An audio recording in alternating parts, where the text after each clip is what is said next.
issue of internally generated revenue, IGR, came to the limelight once again after the governor of Rivers State, Nyesom Wike, had alleged that Rivers and Lagos State, two significantly wealthy southern states, were not being honestly cared for by the federal government when it comes to how value-added tax yielded by states was rationed. The governor contended that unlike Kano, Rivers and Lagos got an infinitesimal percentage of what they allotted as VAT to the federal government. He said that Rivers received approximately 31% of its cumulative VAT revenue, while Lagos received merely 20%. The argument arises from the reality that Kano State received 100% of what it allotted, despite contributing considerably less than the two southern states. One could say that the South is blessed with oil, and that is why the revenue generated is much. Truism.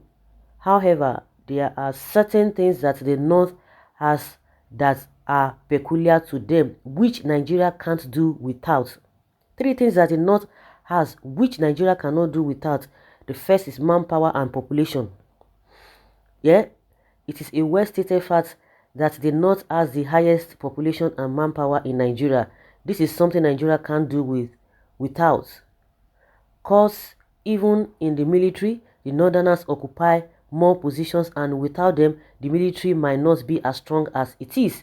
The North always boast about their population when an election is by the corner. Nevertheless, instead of the North keep bragging about the evident numerical advantage that they have, they should direct their enthusiasm into utilizing that advantage to boost the revenue they get from value-added tax. The second thing they boast of is agriculture. Certain crops are grown mainly in the north, which our country won't be able to do without. Crops such as cotton, tobacco, rice, sugarcane, and indigo. And they are cultivated in huge quantities. These crops were recognized as cash crops. They were grown on large farms called plantations. A state like Kaduna forms about 3.3% of the country's GDP. It is the wealthiest state in the northern part of the country and is recognized for its production of cotton and groundnut, which it also exports. It is the prominent industrial and economic center for northern states in Nigeria. The north also has a great amount of cattle ranches compared to the south. The north accounts for the meat production of the country. The third one is the gold deposits and other mined resources. Gold deposits can be found in northern Nigeria, vastly prominent near Maru, Anka, Malele, Sohon, Beningwari, Kwaga, Gumana, Benyaure, Ukolon, Dodongaji. Wow. Also, the purest deposits of iron ore in Nigeria are located in Isakpe, in the Kogi state. As one of the functioning mining industries in Nigeria, the country is investigating exporting iron ore in an abundance of domestic requirements. The big question now is, why are they depending on the South for revenue when they have all these resources at their disposal? Well, the writer opines that the North can generate more revenue than the South only if they put all the advantages they have to work. Do you believe in that? Okay, then so why are they not channeling to that area? Everybody is looking for free and cool money, and there's an agenda. Don't forget, the population they boast about is their biggest problem. They need everything more than we do. When you give birth like pigs, your budget is on stomach infrastructure, so you can't develop. Fact, this is correct. Check this out about North. Big man, 2 children schooling abroad. Poor man, 20 children begging. Like seriously, that is what their leaders do to them.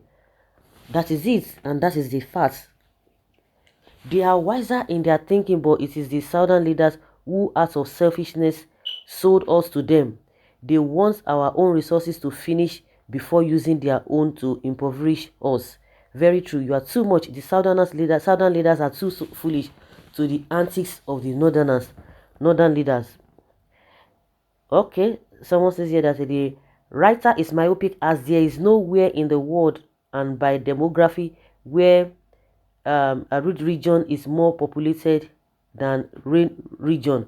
Also, agriculture is not a monopoly of the north. It is just depends on the produce coming from your area.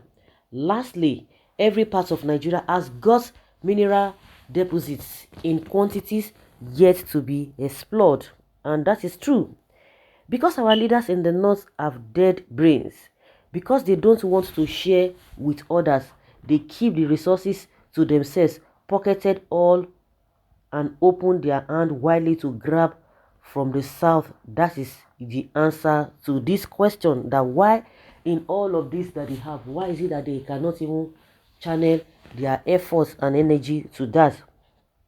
The northern leaders are so selfish and wicked, they refuse to give their youth adequate education and social life so they can be producing multiple children in order to continue serving them and their own children.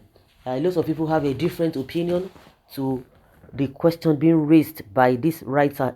Yeah, everybody's seeing it from a different perspective or different angle.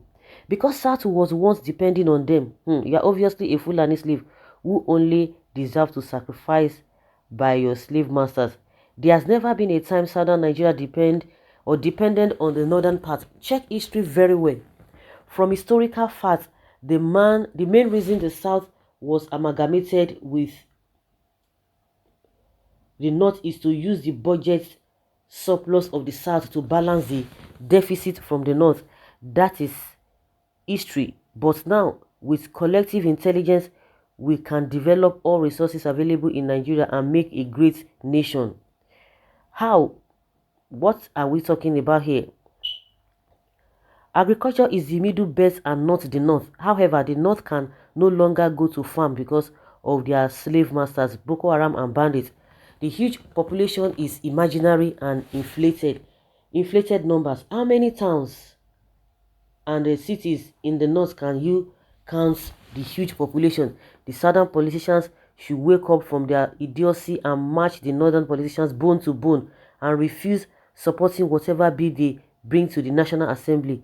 And the middle belt politicians like Akume and others should also return to their senses and detach themselves from the appendages of the northern politicians. If VAT is to be affected on agricultural produce, cost of food will go far beyond the reach of the downtrodden Nigerians. If Southern Nigeria insists on localization of VAT within the individual state, then the North will erect posts at the border between the North and the Southern Nigeria for the purposes of VAT collection from any raw agricultural produce and the animals being shipped to the Southern Nigeria. And that will be better so that everybody will know a level. If you think so.